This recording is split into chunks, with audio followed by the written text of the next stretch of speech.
I am going to repair my headliner today because it looks like this.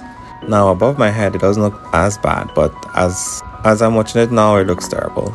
Right, so I looked at all the YouTube videos on how to remove the headliner from a Skoda Octavia Mk2, and I had to take out the material, and this is what I was left with.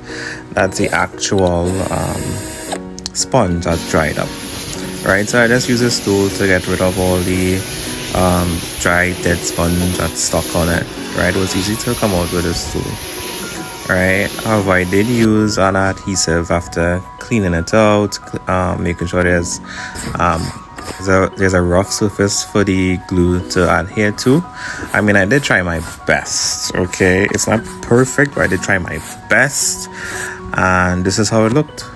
Pretty neat. I think some areas just still hanging, but overall it's a really good attempt, and I'll try it again some other time. But yeah, make sure and look out for the update on the other repairs. Later folks.